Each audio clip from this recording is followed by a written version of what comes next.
बिस्मिल्लाहिर रहमानिर रहीम। हे समस्त जगतबासी, आज आमी शामीम आली चिश्ती आपनादेर सामने जे आलोचनाटी निये हाजिर हलाम से आलोचनाटी खुबই गुरुत्वपूर्ण। यदि आमरा खेयाल करे शुनते पारी ताहले आमरा अनेक किछु जानबो आध्यात्मिक और रूहानी जगतेर विषय।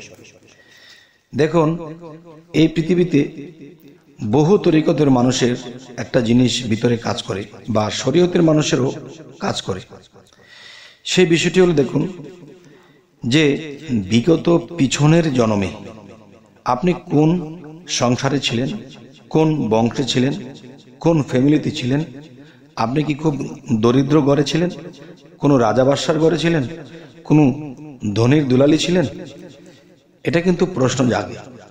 আর এই জন্মে কেউ অফিসার, কেউ ইউনিভার্সিটির ছাত্র, কেউ কাগজ টোকায় খাইতেছে, কেউ ভিক্ষা করে খাইতেছে।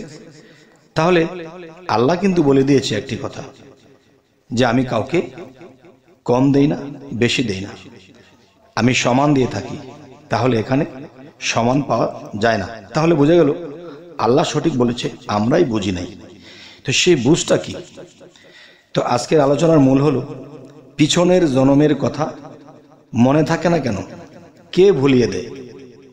যে ভুলিয়ে দেয় সে কে? আচ্ছা, তো এখানে বিষয় হলো আল্লাহ কিন্তু একটা কথা বলেছে, বিশৃঙ্খলাকারীকে আমি পছন্দ করি না, এবং আল্লাহ নিজেও বিশৃঙ্খলা করেন না। আর এই বিশৃঙ্খলার কারণেই এই ঘটনাটি ঘটে যে পিছনের জন্মে আপনি কি ছিলেন, কোথায় ছিলেন, কোন অবস্থানে ছিল, আপনার রূপস্রোত কি ছিল, আপনার নাম কি ছিল, এগুলো জন্মের পরে কোনো কিছুই মনে থাকে না। তাহলে মনে যেহেতু থাকে না, তাহলে এটা ভুলিয়ে দেয় কে? আল্লাহ ভুলিয়ে দেয় না। এখানে বিষয় হলো দেখুন প্রত্যেকটা ডিপার্টমেন্ট ভাগ ভাগ করা। যেমন এক জায়গায় দেখা যায় কারেন্টের অফিস, আরেক জায়গায় জায়গা পানি যে মানুষ বিতরণ করছে বা পানির পাম্প আছে, সরকারিভাবে এটার বিল নিচ্ছে, এটার ডিপার্টমেন্টই আলাদা, গ্যাসের ডিপার্টমেন্ট আলাদা। তাহলে প্রধানমন্ত্রী কিন্তু সবাইকে ভাগ ভাগ করে দিয়েছে, তুমি এই ডিপার্টমেন্ট চালাবে, তুমি এটা চালাবে, তুমি সেটা করবে। ঠিক আল্লাহও কিন্তু পৃথিবীতে বিভিন্ন ফেরেশতাদেরকে বিভিন্ন দায়িত্ব দিয়ে এক একজনকে এক একটা ডিউটি দিয়ে দিয়েছে। তাহলে এই ডিউটির মাধ্যমে এমন কাউকে ডিউটি দিয়েছেন যে মানুষটা বিগত জন্মে কোথায় কিভাবে কোন অবস্থায় ছিল, কোন নামে ছিল, কোন রূপে ছিল, কোন বংশে ছিল, এই জিনিসগুলো কিন্তু ভুলিয়ে দেওয়ার মতো এমন কাউকে আল্লাহ সৃষ্টি করে রেখেছেন যে আপনার পিছনের জিন্দেগির কথা ভুলে গেছেন সবকিছু। নতুন করে সূর্য উদয় হয়েছে, শিশুরূপে জন্ম নিয়ে। তখন দেখা যায় আপনি যদি বিগত জন্মে অফিসার থাকতেন, বিগত জন্মে আপনি অনেক শিক্ষিত, লন্ডন পিএইচডি নিয়েছেন, অনেক শিক্ষিত, আপনি ইঞ্জিনিয়ার ছিলেন, ডাক্তার ছিলেন, কিন্তু এই জন্মে এসে আবার কিন্তু সে সরসরা থেকে শুরু করা হয়েছে, ক খ গ গ দিয়ে শুরু করা হয়েছে শিক্ষা। তাহলে দেখা যায় যারা অনেক শিক্ষিত ছিল তার আত্মাটা মোটামুটি শিক্ষিত, তার আত্মাটা দরদর করে পড়ে ফেলে, গড়গড় করে পড়ে ফেলে। আবার কোনো কোনো আত্মা আছে জন্ম নিয়ে এসেছে, তাদের মুখ দিয়ে পড়া বের হতেই চায় না। আচ্ছা, তাহলে বোঝা গেল তার আত্মাটা শিক্ষিত ছিল। কিছু দেখলে মনে হয় যে এটা কোথায় যেন দেখেছি। দেখবেন লক্ষ্য করে, আপনি কিন্তু এই জন্মে এরকম কিছু দেখেননি, শোনেননি, কিন্তু আপনি যখন দেখতেছেন যে এরকম কিছু, যে আপনি মনে হচ্ছে যে এই জিনিসটা আপনি কোথায় যেন দেখেছেন, এবং আপনি যেন মনে হচ্ছে যে এই জায়গাটিতে আপনি কখনো অবস্থান করেছেন। অনেক কিছু চেনা চেনা মনে হয়, আবার ভুলে যান। আবার অনেক কিছু চেনা চেনা মনে হয়, মানে আত্মা তাকে ধাক্কা মারে, এখানে তুই ছিলি, এখানে, বা কিছু একটা এরকম ধাক্কা মারলেও পরে আর যোগে মিলাতে পারে না, তখন সেটাকে বাদ দিয়ে দেয়। তাই আমি বলবো, হে সমস্ত জগতবাসী, এই স্মৃতি ভুলিয়ে দেওয়ার জন্য আল্লাহ এমন কাউকে সৃষ্টি করেছেন। তিনি কি করতেছেন? তিনি দেখা যায় মানুষটির মৃত্যুর পরে যে বডিটা ছিল সেই বডিটা মাটির সাথে মিশে গেছে। এখন সেই আত্মার কিন্তু মৃত্যু নেই। সেই আত্মাটা যদি ফিরে আবার জন্ম নিয়ে থাকে, তাহলে সেই আত্মার মধ্যে সমস্ত কিছুই লিপিবদ্ধ আছে। কিন্তু আমরা যখন নতুন কোনো দেহের মধ্যে প্রবেশ করেছি, তখন দেখা যায় সেই স্মৃতিগুলো মানে আত্মগতভাবে ভাসছে, কিন্তু মাটির দেহের মধ্যে যে মেমোরি বা মস্তিষ্ক ছিল সেখানে কোনো কিছুই রেকর্ডিং নেই বলেই কিন্তু আমরা নতুন করে শিখতে হয়, নতুন করে লিখতে হয়, নতুন করে জ্ঞান অর্জন করতে হয়। তাহলে একটা জিনিস কি, যে বিগত জন্মে আপনি অনেক শিক্ষিত থাকলেও সেগুলো আপনার আত্মায় লেগে আছে, আর সেগুলো কিন্তু দেখা যায় মাটির দেহের মধ্যে যে মস্তিষ্ক ছিল সেই মস্তিষ্কটাও কিন্তু মাটির তৈরি, এবং মৃত্যুর পরে যখন মাটিতে আপনাকে কবর দেওয়া হয়েছিল তখন কিন্তু সেই মাটির সাথে সেই মাটির মস্তিষ্ক বা সেই মেমোরি তা মিশে গেছে। তাই নতুন বডি, নতুন করে মস্তিষ্ক, সেই নতুন মস্তিষ্কে যখন এগুলো আস্তে আস্তে রেকর্ডিং হচ্ছে, জীবনে দেখছেন, শুনছেন, খাচ্ছেন, চলছেন, ফিরছেন, আবার নতুন করে রেকর্ডিং হচ্ছে, নতুন করে আবার শিক্ষা নেওয়া হচ্ছে। আচ্ছা, এর মধ্যে যে আত্মাটি, সেই আত্মাটি শিক্ষিত। তাহলে আত্মা শিক্ষিত হলে আত্মার মেমোরির মধ্যে তো সবকিছুই আছে, তাহলে আমাদের মনে পড়ে না কেন? আচ্ছা, এখন দেখেন, মানুষ কিন্তু একটা কথা বলে থাকে, তরিকতের জগতে, সাধক জগতে যারা আছে তারা কিন্তু একটা কথা বলে থাকে, দেখেন, মানুষ যখন জন্ম নিল নতুন করে, তখন আত্মায় যদি সবকিছু লিপিবদ্ধ থাকে তাহলে আত্মা তো মনে আছে, তাহলে আমার কেন এগুলো মনে পড়ে না?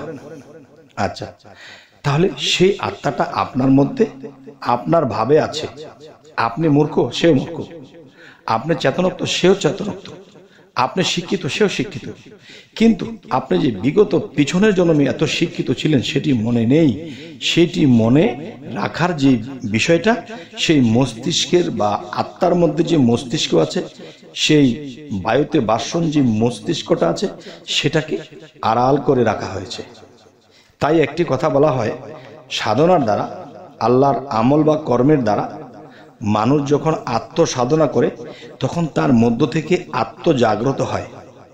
সেই আত্মা যখন জাগ্রত হয় তখন তার অনেক কিছুই মনে পড়তে থাকে, এবং আত্মদর্শন যাদের হয়ে যায় তবুও কিন্তু তারা এটা জানতে পারে না। যার আত্মদর্শন হওয়ার পরে সেই আত্মার সাথে সম্পর্ক হয়, কথা হয়, তখন সেই আত্মা তাকে পটপট করে বলে দেয় যে তুমি এমুক জন্মে এমুক জায়গায় ছিলে, তুমি এই এমুক জন্মে তুমি এই অবস্থানে ছিলে, তুমি অফিসার ছিলে, তুমি ওলি ছিলে, তুমি এরকম ছিলে। তখন সেই আত্মা তাকে বলে দেয়। তখন সেই আত্মার কথা যদি আপনি প্রকাশ করে কাউকে বলেন তাহলে মানুষ আপনাকে পাগল বলবে। আচ্ছা, যদিও আপনি সত্য বলে থাকেন, এটা মানুষ আপনাকে পাগল বলবে। কেননা এটি শাস্ত্র গ্রন্থের মধ্যে এভাবে পাবেন না। যে এখানে একটা বিষয় আছে, আত্মার সাথে কে মিশে আছে? আল্লাহ মিশে আছে। আর আত্মা কোথায় মিশে আছে? দেহের সাথে মিশে আছে। তাহলে কিন্তু আল্লাহ কয়েকটা ধাপ ভিতরে। তো এখন বিষয় হলো, আত্মদর্শন হলেই হবে না। যদি কারো আত্মার সাধনা করে এবং সেই আত্মার সাথে সম্পর্ক বা বন্ধুত্বের মতো হয়ে যায়, তখন সেই আত্মা আপনার সামনে উদয় হবে। আর সেই সাধন বলে যখন উদয় হবে তখন আপনি তাকে জিজ্ঞাসা করেন বা মনে মনে ভাবেন, সেই আত্মা আপনাকে জবাব দিতে থাকবে। তখন সেই পিছনের জন্মের কথা হোক বা আপনার আড়ালের কোনো জিনিস হোক, বা দুনিয়াতে বেঁচে থাকতে আপনার অগোচরে অনেক কিছু ঘটেছে, আপনি তা জানেন না। আর সেই জিনিসগুলো যার আত্মদর্শন হওয়ার পরে তার সাথে সম্পর্ক করে ফেলে, যখন স্মরণ করে তাকে পায়, তাকে দেখতে পায়, তখন সেই আত্মা আপনার জ্ঞানের যোগান দেয়। সেই আত্মা আপনাকে উচ্চস্তরের রাস্তা দেখায়। তখন যখন আপনি সেই আত্মদর্শনের সাথে সাথে যখন নাকি আপনি উপর দিকে উঠতে থাকবেন, তখন কিন্তু আপনার মুখ বন্ধ হয়ে যাবে। মুখ বন্ধ হয়ে যাবে কেমন? আপনি যদি বলেন যে হ্যাঁ, আমার আত্মা আমাকে বলেছে যে এই বিষয়, আমি বিগত জন্মে এই ছিলাম, আমি এমুক ফ্যামিলিতে এমুক বংশে ছিলাম, আমি আবার এই বাংলাদেশে এমুক মায়ের ঘরে আমি জন্ম নিয়ে বর্তমানে আছি। আচ্ছা, তাহলে কিন্তু সে কখনোই মানবে না। আর একটু আগে কিন্তু আমি বিশৃঙ্খলার কথা বলেছিলাম যে আল্লাহ বিশৃঙ্খলাকারীকে পছন্দ করেন না। দেখেন, আল্লাহ এই জিনিসটি লুকিয়েছে কেন? লুকিয়েছে এই কারণেই, বিশৃঙ্খলা হবে। যেমন আপনি এই জন্মে কর্মফলে আপনি জন্ম নিয়েছেন খুব গরিব অসহায় জায়গায়, যেখানে আপনি ঠিকমতো খেতেও পান না, আপনার ঘরের চালের পানি পড়ে, আপনার খেতাবালিশ ভিজে যায়, ঘুমিয়েও শান্তি পান না, অনেক কষ্টে জীবন কাটে। আর যখন আপনি কোনো সাধকের বা কোনো সাধুর বা কোনো আল্লাহর অলির সাথে সঙ্গ নিয়ে যখন আপনি সাধনা করেছেন, তখন সেই সাধনার মাধ্যমে, আত্মদর্শনের মাধ্যমে আত্মার সাথে যখন সম্পর্ক হয়ে গেছে, তখন সেই আত্মা আপনাকে পটি করে সমস্ত কিছু যখন বলে, তখন আপনি জানতে পারেন। এখন মানুষকে বললে তো এটা বিশ্বাস করবেই না। এবং আপনি যেই ফ্যামিলিতে ছিলেন, যেই মায়ের ঘরে জন্ম নিয়েছেন, সেই মা এখনো বৃদ্ধ অবস্থায় পৃথিবীতে আছে। এখন আপনি যখন সেই ফ্যামিলিতে যান, সেই ফ্যামিলি ছিল জমিদার, অনেক ধনী লোক, কিন্তু আপনি এই জন্মে খুব কষ্টে আছেন। তখন আপনি যখন সেখানে গিয়ে বলেন, দেখেন গো মা, আমি বিগত জন্মে আপনার সন্তান ছিলাম, সে মা কিন্তু আপনাকে চিনবে না, সে মা কিন্তু আপনাকে স্বীকৃতি দেবে না যে তুমি আমার সন্তান ছিলে। তখন আরো বিশৃঙ্খলা হবে, আর এই বিশৃঙ্খলাকারীকে আল্লাহ পছন্দ করে না। তাই সাধক বা সাধু বা আল্লাহর ওলি যারা, তারা চুপ থাকে। কেন চুপ থাকে? তারা অনেক কিছু দেখতে পায়, অনেক কিছু বুঝতে পায়, কিন্তু কাউকে বলতে পারে না। আর বললে মানবে না, আর না মানলে বিশৃঙ্খলা হবে। আর এখানেই আল্লাহ বলেছে, আমি বিশৃঙ্খলাকারীকে পছন্দ করি না। তবে হে সমস্ত জগতবাসী, আমি আপনাদেরকে আজকের আলোচনায় কি বোঝাতে চাইলাম? অবশ্যই আমাদের ভালো কাজ, ভালো কর্ম, ভালো সাধনা আমাদের করতে হবে, এবং কামেল মুর্শিদ অবশ্যই ধরতে হবে। অবশ্যই আমাদের সেই কামেল মুর্শিদ ধরতে হবে, এবং সেই মুর্শিদ ধরিয়া যখন সাধনার দেশে আমরা ডুব দেব, দুনিয়াকে যখন ভুলে যাব, তখনই কিন্তু কোনো দিন আপনার সাথে আত্মার দর্শন হবে, এবং তার সাথে আপনার সম্পর্ক হবে এবং কথা হবে। তখনই আপনি আপনার মধ্যে এলমে লাদনী জারি হবে, যা আপনি গায়েবের এলেম পেতে শুরু করবেন। আর এলেম পেয়ে যখন মানুষকে কিছু বলতে থাকবেন, এটা দেখেছি, এটা পেয়েছি, তখনই আল্লাহ বেজার হবে, তখন আপনার এলমে লাদনী বন্ধ হয়ে যাবে। তাই আজকের যে কথাটি আপনাদের কেমন লাগলো, কি বোঝাতে চাইলাম, অবশ্যই আপনারা জেনে নেবেন। যার ভালো লাগে তো অবশ্যই আমাদের চ্যানেলটি সাবস্ক্রাইব করে নেবেন। যদি ফেসবুক হয় অবশ্যই ফলো করে নেবেন, যাতে করে পরবর্তীতে ভিডিও দিলে আপনাদের কাছে পৌঁছে যায়। তো সকলে ভালো থাকবেন। আল্লাহ হাফিজ।